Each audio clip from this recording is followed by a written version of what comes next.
안녕하세요. 민승기 노무사입니다. 오늘 다룰 주제는 많은 근로자분들이 헷갈려 하시는 이직확인서 코드 26번과 실업급여 수급 가능 여부입니다.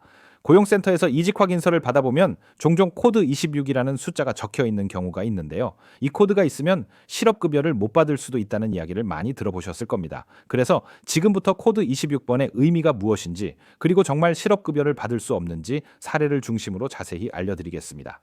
먼저 26번 코드가 정확히 어떤 내용인지부터 보겠습니다. 26번 코드는 세 가지로 구분됩니다. 먼저 26-1번 코드는 업무상 중대한 과실로 인한 징계해고로 퇴사한 것을 의미하며, 26-2번 코드는 업무상 중대한 과실에 해당하나 사업주의 권고사직으로 퇴사한 경우를 말합니다. 그리고 마지막 26-3 코드는 업무상 과실이 있지만 경미한 사유로 인한 권고사직으로 퇴사한 경우입니다. 코드 구분을 보면 26번 코드는 근로자의 귀책 사유 때문에 퇴사를 했다는 의미입니다. 여기서 핵심은 근로자의 과실 정도가 중대한지 아니면 경미한지 여부입니다. 중대한 과실이라면 실업급여 수급 자격이 인정되지 않습니다. 그럼 먼저 중대한 과실이란 어떤 것일까요? 고용보험법 58조는 다음과 같은 사유를 중대한 과실로 규정하고 있습니다. 첫 번째, 형사재판에서 유죄 판결이 확정된 경우. 두 번째, 고의 또는 중과실로 회사에 막대한 손해를 끼친 경우. 세 번째, 무단결근이 5일 이상인 경우. 위 사유 중 하나에 해당하면 실업급여 수급이 제한됩니다. 그렇다면 회사가 해당 사유 코드로 신고하면 실업급여가 제한될까요? 그렇지 않습니다. 회사가 일방적으로 중대한 과실이라고 주장해도 객관적 자료로 입증하지 못하면 실업급여를 받을 수 있습니다. 구체적인 코드별로 실업급여 수급 가능성을 살펴보겠습니다. 첫 번째, 26-1번 업무상 중대한 과실 징계 해고입니다. 이 경우 회사는 근로자의 중대한 과실을 입증해야 하는데요. 중대한 과실이 없는 경우라면 근로자는 객관적인 자료를 제출하여 중대한 과실이 아님을 증명하면 실업급여를 받을 수 있습니다. 두 번째, 26-2번 근로자의 귀책 사유로 인한 권고사직 퇴사입니다.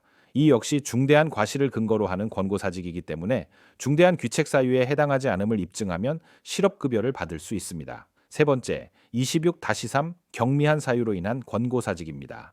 이 코드로 신고되었다면 별도의 입증 없이 바로 실업급여 수급이 가능합니다. 근로자의 과실이 경미한 수준으로 인정되기 때문입니다. 실제 사례를 통해 조금 더 구체적으로 알아보겠습니다. 첫 번째 사례, A씨의 징계해고 사례입니다. 회사는 A씨가 심각한 근무 태만으로 회사에 피해를 끼쳤다며 이직확인서에 26-1번 코드로 신고했습니다. 하지만 A씨는 고용센터에 회사 주장이 과장됐다며 실제 업무 자료를 제출하여 중대한 과실이 아님을 입증했습니다. 결과적으로 고용센터는 A씨의 이직 사유를 26-3번으로 변경하여 실업급여 수급 자격을 인정해 주었습니다.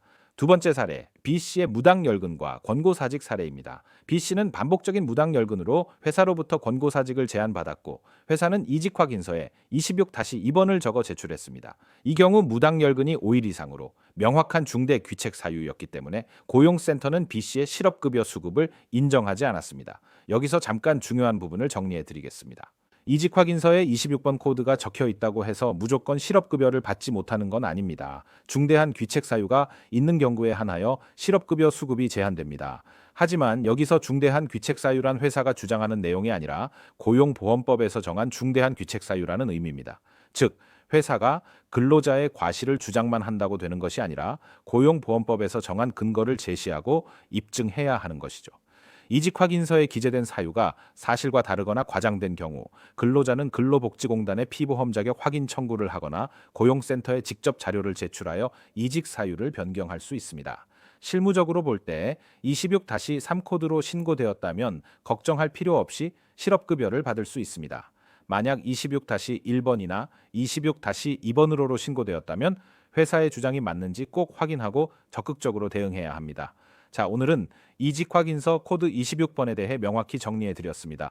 혹시 이직확인서를 받고 불안하셨던 분들이라면 꼭 이 내용을 기억하셔서 여러분의 권리를 놓치지 않기를 바랍니다. 이상 민승기 노무사였습니다. 감사합니다.